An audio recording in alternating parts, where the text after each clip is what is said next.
শেখ হাসিনা পদত্যাগ করেছে। শেখ হাসিনা পদত্যাগ করেছেন। তারা উন্মুক্ত হয়ে ওঠে।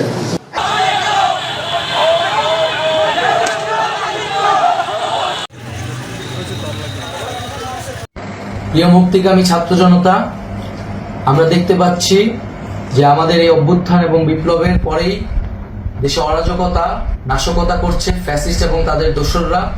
আমরা দেখতে পাচ্ছি যে বিভিন্ন জায়গায় এখন গোলাগুলি চলছে, মন্দিরে হামলা হচ্ছে এবং নাশকতা ও লুটপাট করছে।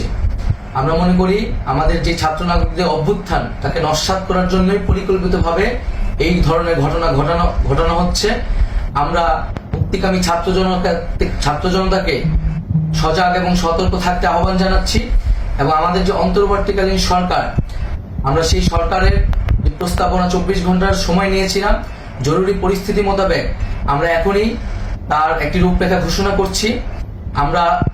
আমরা সিদ্ধান্ত নিয়েছি যে সর্বজন গ্রহণযোগ্য আন্তর্জাতিক খ্যাতিসম্পন্ন নোবেল পুরস্কার বিজয়ী ডক্টর মোহাম্মদ ইউনূসকে প্রধান উপদেষ্টা করে অন্তর্বর্তীকালীন সরকার গঠন করা হবে এবং ডক্টর মোহাম্মদ ইউনূসের সাথেও আমাদের কথা হয়েছে।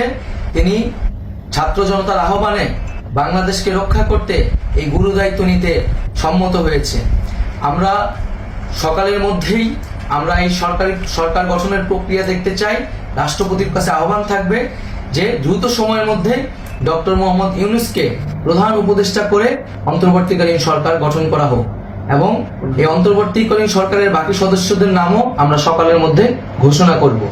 প্রিয় বন্ধুগণ, দেশে যে অরাজকতা চলছে, মানুষের জীবনের নিরাপত্তাহীনতা চলছে, সেজন্য আমরা রাষ্ট্রপতির কাছে আহ্বান জানাচ্ছি দেশে আইন শৃঙ্খলা পরিবেশ ফিরিয়ে আনার জন্য দ্রুত সময়ের মধ্যে কার্যকর ব্যবস্থা নিতে হবে এবং আইন শৃঙ্খলা বাহিনীকে সহযোগিতা করার জন্য মুক্তিকামী ছাত্র জনতাও রাজপথে থাকবে এবং অন্তর্বর্তীকালীন সরকার গঠন না হওয়া পর্যন্ত মুক্তিকামী ছাত্র জনতাকে রাজপথে থেকে তাদের যে অভ্যুত্থান, সেই অভ্যুত্থানকে রক্ষা করতে হবে।